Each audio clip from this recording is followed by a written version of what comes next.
Uttar Pradesh assembly इंतखाब में काफी वक्त बाकी है। सभी सियासी जमातों ने अपने वोटर्स को लुभाने की कोशिश शुरू कर दी है।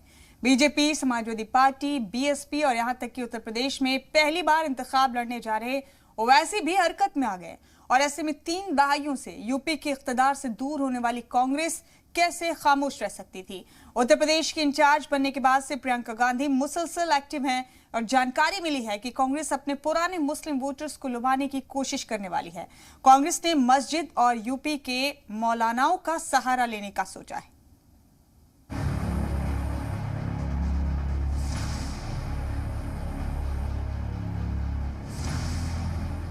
कांग्रेस उत्तर प्रदेश में 3 दहाई के इख्तिदार के वनवास को खत्म करने, अपने पुराने जातीय जोड़ तोड़ पर फिर से दुरुस्त करने में जुट गई है। ऐसे में कांग्रेस की नजर एसपी के मुस्लिम वोट बैंक पर है, जिसे अपने पाले में लाने के लिए मौलाना मौलवियों के बाद मस्जिद का सहारा लेने जा रही है। कांग्रेस अपने 16 निकाती खत को मुसलमानों के घर घर तक पहुंचाने के लिए जुमे की नमाज के बाद मसाजिद के बाहर संकल्प पत्र बांटेगी, जिसकी शुरुआत कल जुमे की नमाज के बाद कर दी गई है। कांग्रेस की तरफ से एक अभियान शुरू किया गया है, जिसमें प्रदेश की तमाम मस्जिदों पे जाके संकल्प पत्र का वितरण किया जाना है। ये तस्वीरें आप देख सकते हैं। इस समय हम लखनऊ के जामा मस्जिद में हैं, जहां पे कांग्रेस के तमाम नेता यहां पहुंचे हैं और ये जो संकल्प पत्र है उनकी तरफ से जो तैयार किया गया है उसको वितरित किया जा रहा है और अल्पसंख्यक वोट बैंक को मजबूत करने के लिए एक बड़ा अभियान ये शुरू किया गया है।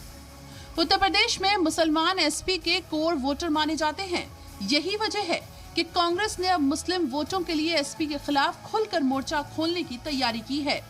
2022 यूपी इंतखाब में कांग्रेस हर वो दांव चल रही है जिससे एसपी के मुस्लिम कोर वोट बैंक में सेंध लग सके। इसी हिकमत अमली के तहत कांग्रेस ने 16 निकाती संकल्प पत्र में ऐसे चुन चुन कर मुद्दों को शामिल किया है जो एसपी सरकार को मुसलमानों के मामले पर कटघरे में खड़ा करने वाले हैं।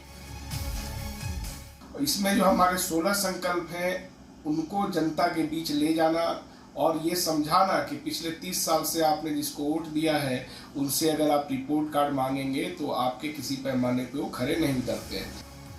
कांग्रेस अपने पुराने मुस्लिम वोट बैंक को वापस लेने के लिए वो सब करने की कवायद में है जिससे अखिलेश यादव की एसपी को सियासी नुकसान पहुंच सके। इस हिकमत अमली के तहत कांग्रेस का सबसे बड़ा एजेंडा है कि वो मुसलमानों के मुद्दों पर एसपी को मुसलमानों के बीच एक्सपोज करेगी और इसके लिए कांग्रेस ने संकल्प पत्र का सहारा लिया है। इस मिशन के तहत कांग्रेस अपना संकल्प पत्र रियासत की सभी 403 असेंबली की बड़ी मसाजिद के बाहर बांटेगी। करीब 8,432 मसाजिद के बाहर संकल्प पत्र तकसीम करने की तैयारी है। हर जुमे की नमाज के दिन मसाजिद के बाहर ये संकल्प पत्र तकसीम किए जाएंगे। कांग्रेस की ये महामुहिम कल से 15 अक्टूबर तक चलेगी। इस मिशन के जरिए कांग्रेस 25 लाख लोगों तक पहुंचने की कोशिश करेगी।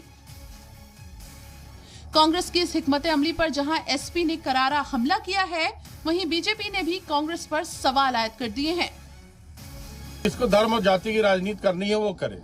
समाजवादी पार्टी धर्म और जाति की राजनीति नहीं करती। 2022 के आने वाले चुनाव में हम विकास को लेके, जनता से जुड़ी हुई मूलभूत समस्याओं को लेके समाजवादी पार्टी 2022 का चुनाव लड़ने जा रही है और धर्म और जाति की राजनीति जो हो रही है वो देश और प्रदेश के लिए अच्छी नहीं है। ये जो मुस्लिम तुष्टीकरण की कांग्रेस की रणनीति थी वो पूरी तरह फेल हो गई है। जनता कांग्रेस का सच जान चुकी है और कांग्रेस की गलत नीतियों का ही परिणाम रहा कि मुस्लिम समाज के लोग राष्ट्र की मुख्यधारा में शामिल नहीं हो पाए। इसलिए अब इन सब जो टोटके हैं उसका कांग्रेस को कोई लाभ मिलने वाला नहीं है। यूपी में सालों की सियासी प्यास बुझाने की कोशिश में जुटी कांग्रेस के लिए यूपी का 2022 का चुनाव बेहद अहम है। अमेठी से राहुल गांधी के लोकसभा इंतखाब हारने के बाद तो यूपी में कांग्रेस रसातल में पहुंच गई है।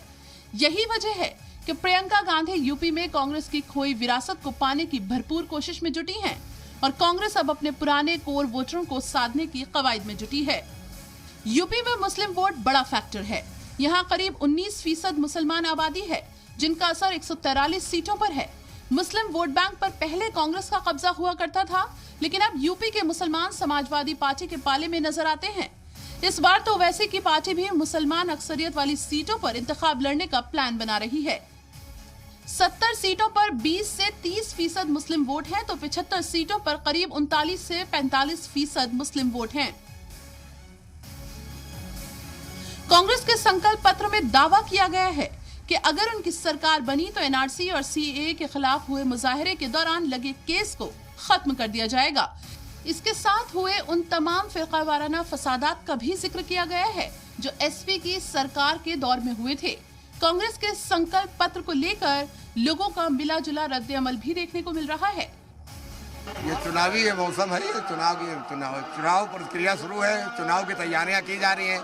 हर पार्टी अपनी अपनी तैयारी कर रहा है, कांग्रेस भी अपनी तैयारी कर रही है और कुछ जनता का मूड भी पहचान रही है कि क्या जनता का मूड है, क्या नहीं है, जनता क्या चाहती, क्या नहीं चाहती। कोई समाजवादी वाला आएगा, कोई कांग्रेसी आएगा, कोई बहुजन समाज पार्टी वाला आएगा, कोई ना कोई आएगा तो पता चलेगा कि भैया ये जो छाप के ला रहे हैं अब हम इस पर विचार करेंगे।